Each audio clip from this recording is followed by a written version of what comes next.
Athens 2,400 years ago. It's a compact place. Only about 250,000 people live here. There are fine baths, theatres, temples, shopping arcades and gymnasiums. It's warm for more than half the year. This is also home to the world's first true and probably greatest philosopher, Plato.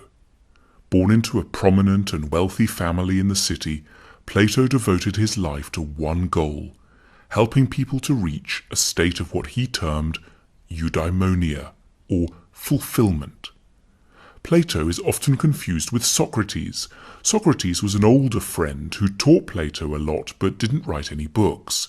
Plato wrote lots of them, 36, all dialogues, beautifully crafted scripts of imaginary discussions in which Socrates is always allotted a starring role, among them the Republic, the Symposium, the Laws, the Meno, and the Apology. Plato had 4 big ideas for making life more fulfilled. First big idea: think more. We rarely give ourselves time to think carefully and logically about our lives and how to lead them. Sometimes we just go along with what the Greeks called doxa, or popular opinions. In the 36 books he wrote, Plato showed this common sense to be riddled with errors, prejudice, and superstition. Fame is great. Follow your heart. Money is the key to a good life. The problem is, popular opinions edge us towards the wrong values, careers, and relationships. Plato's answer is, know yourself. It means doing a special kind of therapy, philosophy, subjecting your ideas to examination rather than acting on impulse.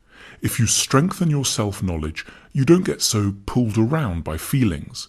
Plato compared the role of our feelings to being dragged dangerously along by a group of wild horses.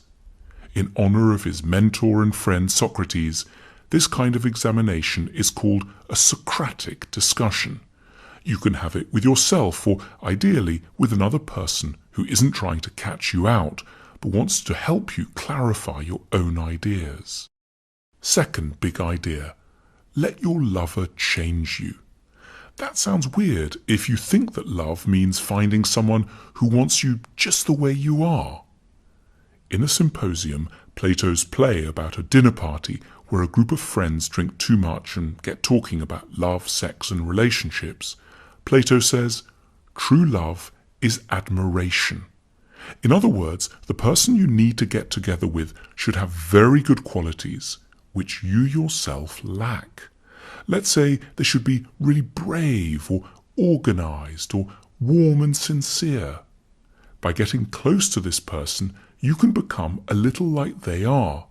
The right person for us helps us grow to our full potential. For Plato, in a good relationship, a couple shouldn't love each other exactly as they are right now. They should be committed to educating each other and to enduring the stormy passages this inevitably involves. Each person should want to seduce the other into becoming a better version of themselves. 3. Decode the message of beauty. Everyone pretty much likes beautiful things, but Plato was the first to ask, why do we like them? He found a fascinating reason. Beautiful objects are whispering important truths to us about the good life. We find things beautiful when we unconsciously sense in them qualities we need but are missing in our lives. Gentleness, harmony, balance, peace, strength. Beautiful objects, therefore, have a really important function. They help to educate our souls. Ugliness is a serious matter too. It parades dangerous and damaged characteristics in front of us. It makes it harder to be wise, kind, and calm.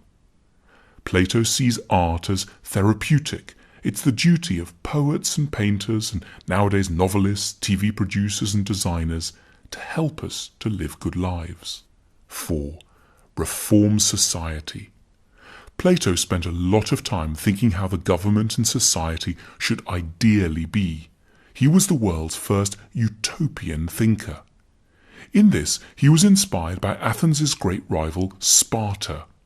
This was a city-sized machine for turning out great soldiers.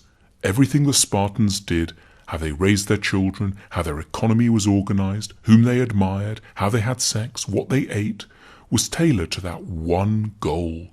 And Sparta was hugely successful from a military point of view.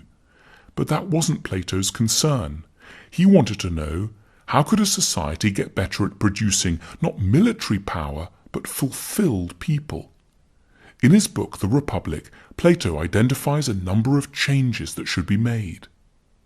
Athenian society was very focused on the rich, like the louche aristocrat Alcibiades, and sports celebrities like the boxer Milo of Croton. Plato wasn't impressed.